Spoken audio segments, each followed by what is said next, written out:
those people on your email list who are never going to buy from you, those people who are on your social media, but they're never commenting, like that's kind of getting rid of dead weight. And that's actually healthy for your business. There are going to be hard things that you have to do. There are going to be situations you're going to be put in that are uncomfortable.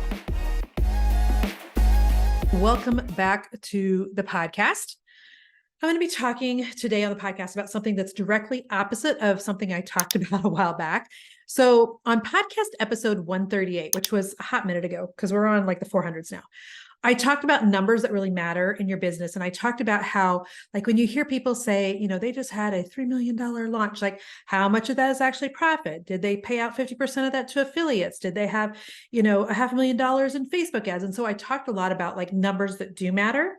Today, what I want to talk about is like numbers that you can ignore, or things that you can ignore rather, in your business, like things you just don't need to pay attention to, or that I think it's wisdom to not pay attention to them. Okay. So, I want to start with the first one being something that I was just having a conversation with a youngster the other day.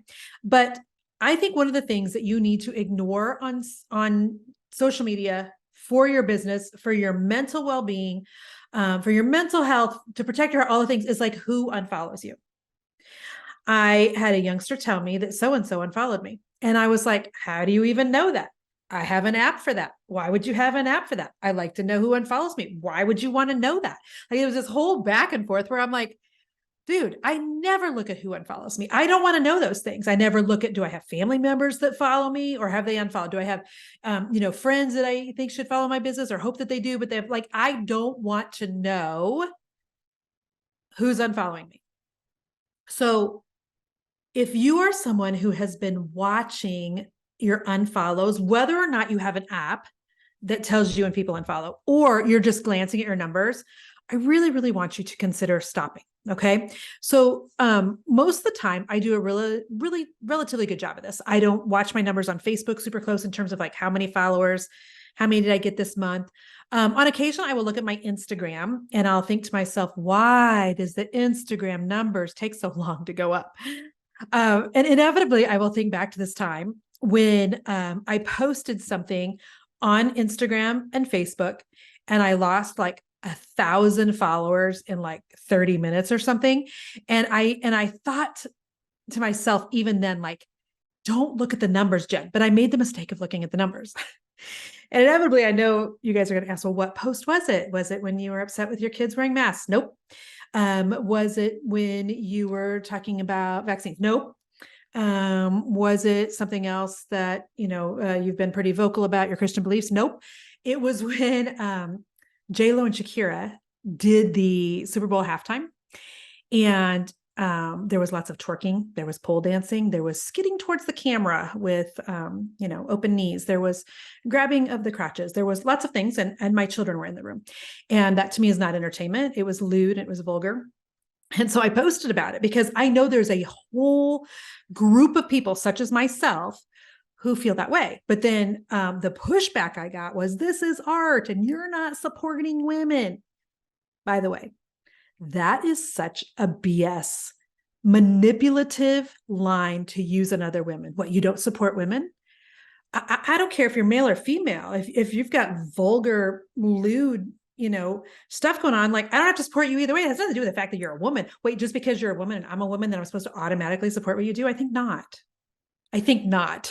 Okay. So first of all, there's that. Okay. So anyway, and by the way, that particular halftime show had over like 1,300 complaints to the FCC. But I posted on Facebook and Instagram, and I watched my numbers, and I kept watching, and I kept seeing all the followers, and I finally took it down. And then later I kicked myself because I thought, Jen, like, why didn't you just leave it up? Like, yes, it does hurt to read comments and see people like, calling you names and just really disagreeing you in a very verbal, vocal way, and then sharing your content with, lots of their thoughts and sicking a whole group of people on you or whatever. But the truth is, if I had left it up, it would have done a couple of things. It would have definitely repelled the people who are following me on social media, who have completely different like values and thoughts, and are probably never going to be somebody that like goes into my coaching groups or would listen to my podcast in the first place. Like, it will repel those people, right? They'll be disgusted by me. They will let me know they're disgusted. They will quit following me, and they'll make sure they let me know they quit following me, because they always do. As if it's an airport, you don't need to tell me when you're leaving. But so it would repel a group of people, and it would have called forth the right people. Because even though I was watching unfollows, what I also noticed was the number that I should have focused on, which was how many people were sharing it in support. And so, my hope would be that I would be bolder now to leave that up. It's easier said than done. But if you're going to post things that are going to be a little bit controversial, like just don't sit there and read all the comments. Protect your heart. Don't sit there and watch the numbers like I did, because then you'll regret your decisions. If you've got an app that shows you how many people are unfollowing you all the time, like quit looking at it. Quit looking at your numbers on Facebook. Quit looking at your numbers on Instagram. Instead, I want you to focus on delivering exceptional value to the people who are following you, to the people who are for you. By the way, the Bible says that more are for you than against. So what the enemy likes to do is he likes to take a couple of loud comments and a couple of loud people and a couple of people that really dislike you.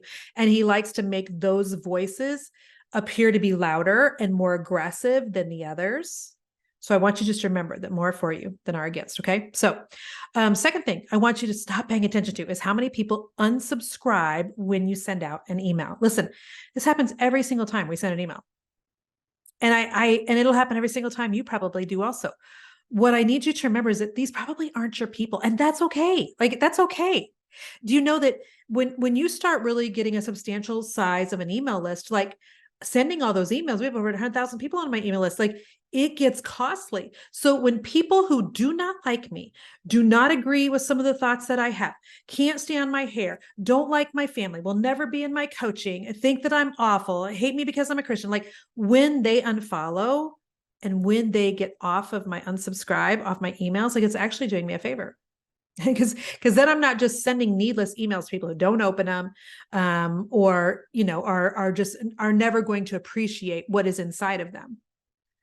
It costs to like keep people on your email list. So I don't want you to focus on who's unsubscribing. It will inevitably happen, especially when you're launching something or have something for sale. The opposite of that is I want you to really focus on growing your email list. Like just focus on getting more people. If you need help with that, by the way, we have a freebie. It's at jenniferallwood.com/email list. And it'll give you like 5 creative ideas to start and grow your email list. So do that. Okay.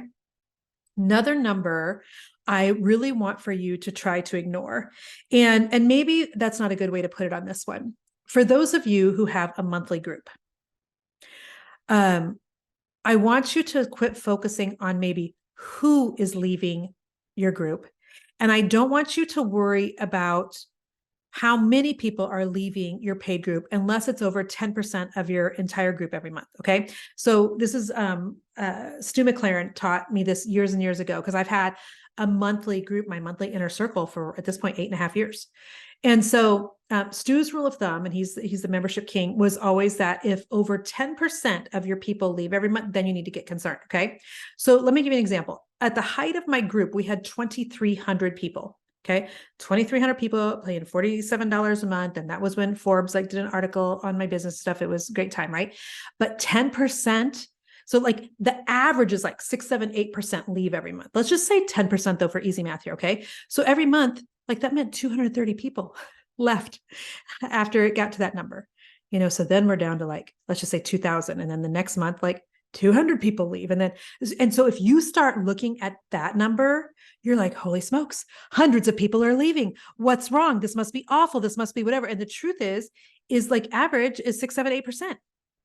And so stop looking at who's leaving every month as a way of just protecting your heart. Listen, friends, I'm telling you what, growing a business is hard enough. There are going to be hard things that you have to do. There are going to be situations you're going to be put in that are uncomfortable. There will be times when you're not sure of yourself. In fact, most of the time, there will be times when you're throwing spaghetti against a wall. You're trying to see what sticks. You're trying to see what works. You're going out on a limb. You're financially stretched. You are stressed. And so there will be times when you're going to have all of that. Don't compound like all of the anxiety and the pressure of owning a business with looking at numbers that really, you don't need to be paying attention to it unless it's over 10%. Have somebody that works for you, works with you, a community manager, something else. They don't even need to tell you about the specific people that are leaving. They don't need to tell you unless you're over 10%. That's just a way to protect your heart. Because otherwise I'm looking at 230 people leaving that first month thinking, holy crap, what is wrong? Everybody hates me. This is dumb. I'm dumb. The life is dumb. You know what I mean? And so protect yourself. Protect yourself. Okay. Another thing I want you to try to not pay a lot of attention to is like people who are leaving your coaching group. Now, listen, I have a mastermind that has 50-ish women in there at any given time. Okay. And there are times when like we had done a pitch for my mastermind. And so we had, 10 women sign up at once. And then we get back to that year point where they either need to re-sign up or not. And, they will or they won't or whatever. And then we get to the next year. Inevitably, people leave. It just happens. I've left the masterminds that I've belonged to. And I want you to keep in mind that there are many reasons that people leave. Okay. Sometimes it doesn't have anything to do with you. But what I notice is that women who are really good at what they do, sorry, I'm just literally taking off slippers here because all of a sudden I'm hot, menopause, hot flash. Women who are really good at what they do and they're really good at coaching and they, give phenomenal value. They see people leaving their coaching and they have a really hard time separating the people leaving from the value that those people were getting in your group. Like perhaps my people leave because, they're not feeling like they got something out of it. Perhaps it's very possible that has been the case many times. But other times people have left my group because they've outgrown me.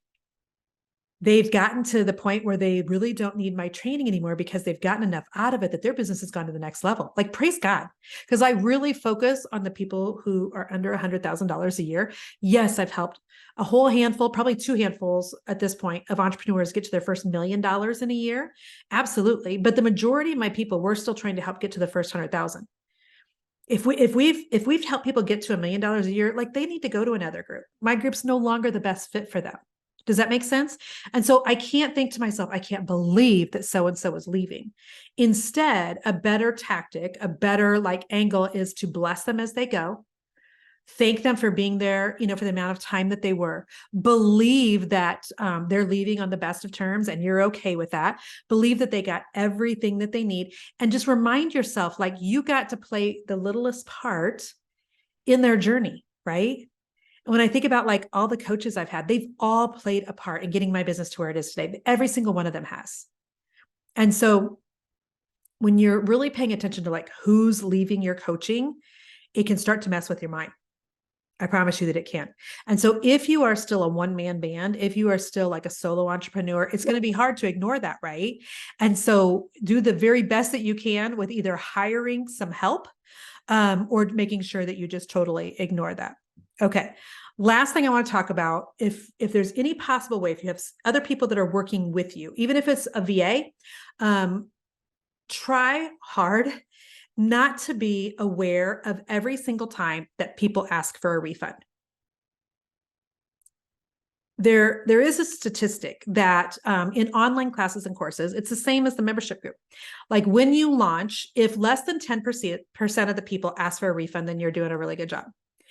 What's interesting is we have a 2% refund rate. We have a really low refund rate. We hardly have anybody that asks for refunds. Okay. So what we put into place years ago, it was probably 4 or 5 years ago here at Team Allwood, is if I have somebody that asks for a refund and it's under a set amount, just take care of it.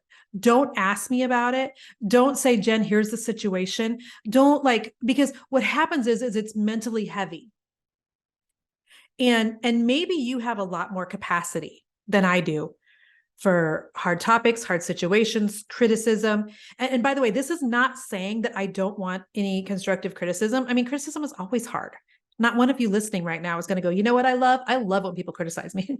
And I know that, there is usually, we can take nuggets of truth from feedback. We can make adjustments. We can apply some certain things. But when you are aware of every single situation where people are leaving, they're unfollowing, they're asking for a refund, your self-esteem and your frame of mind is going to take a hit. It just is. I mean, that's just the way that the majority of us women are wired.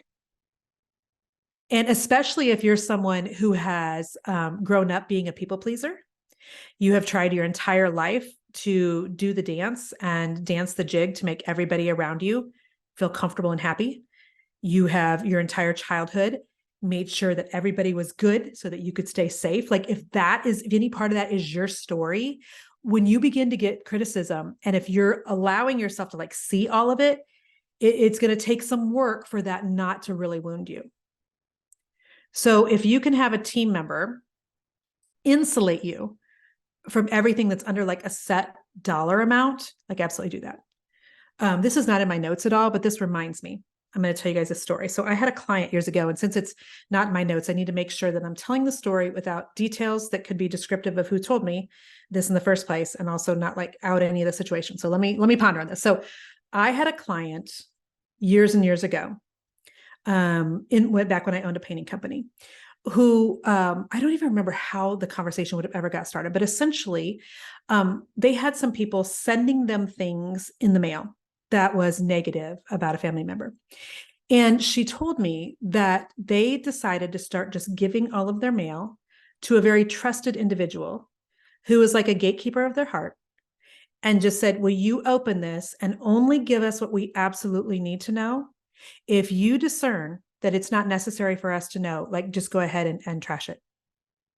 And when she told me that, I was like, oh my gosh, that is such wisdom, to find somebody that you trust enough that they can open up your email and discern what you need and what you don't, that they can take the criticism for you in, an email or a DM or whatever, and they can decide, does Jen actually need to know or not? That they can actually, I've gotten an email before that was just ugly. It was just gross, you guys. And it was from somebody who had been DMing me, and I had blocked her. So then she sent was it an email, or was actually something in the mail now that I think about it.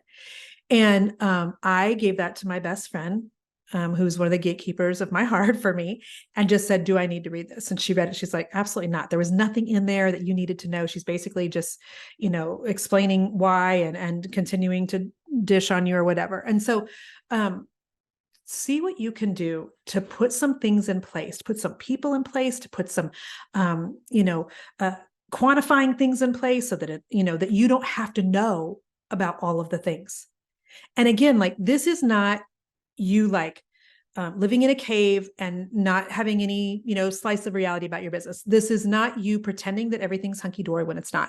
This is not you ignoring the feedback from well-intentioned clients, but this is you balancing. Okay, if less than about 10% of the people are complaining, we're just going to keep going with it. If less than about 10% of anything is sending me hate mail, we're just going to keep going with it. If I'm not losing 10% of my audience, we're just going to keep going with it. And sometimes, like, getting rid of, those clients who are not for you anyway, those people on your email list who are never going to buy from you, those people who are on your social media, but they're never commenting, like, that's kind of getting rid of dead weight. And that's actually healthy for your business. And so I need for you to keep in mind, like, you are not for everyone. I am not for everyone, and you are not for everyone. And when we want to be for everyone, we're actually for no one. And so remember that there are more that are for you than are against you. I'm pretty sure that's in 2 Kings. I did have one other tip that I wanted to leave you with. So inevitably, criticism comes, right? Especially the larger your business gets, sometimes the more of a target that you become. In addition, if you're a believer, you'll have like a bigger target on your back. You just will. And so just, you got to get to the point where you're just kind of, oh, okay, all right, well, this is just kind of normal. But so one of the things that I have done to protect myself and protect my heart is I have saved on my computer in my email a folder called encouragement. So that when I get an email of somebody who read my book and gave their life to Christ, because there's an altar call on the back of it, that I save that to my encouragement folder. When I read an email about how, I was listening to you on this talk and you said something about this and I implemented it in my business and now we're finally out of debt and we don't have to shut it down, like, I save that to my encouragement folder. Because you have to do something to like counter the negative. You have to both protect your heart and also come up with a plan to kind of like give yourself a little bit of boost again, so that you're not just feeling awful about some of the numbers that I really don't want you paying attention to at all. If you want to listen to that podcast about like my encouragement folder, Monday. Remember when I used to do Monday Fires on my podcast? It's Monday Fire episode 35, and it's called Vault of Courage. It's at jenniferallwood.com/Monday Fire 35. So hopefully that is helpful, my friends. It's important that you try to protect your heart and your mind, especially in the beginning stages of your business, because you're already feeling fragile. You're already feeling vulnerable. You're already feeling possibly like you're not enough or that you don't know what you're doing or like an imposter. So then when you start looking at people leaving and they're unsubscribing and they're unfollowing, like that's just adding to what you're already probably trying to fight against every day. So protect your heart and your mind to the best of your ability. Believe that the majority of the people are absolutely for you. They're going to love you. Believe that, the best about people, that a lot of them, they're ugly because they're having an ugly day. They're hurting so that they hurt people. Okay. So if they're sending you nasty grams, which really is so rare. I mean, really, honestly, it's so rare. So try to believe the best about people. And if you've got somebody else on your team that can help protect you, then absolutely use that and let them make some decisions on what you actually need to know and what you don't. So I hope that is helpful. Again, if you are focusing on growing your email list and need some help, you can go to jenniferallwood.com/email list. It's 5 creative ways to start and grow your email list. And there you have it. All right, my friends, thanks so much for being here. We'll see you next week. Bye-bye.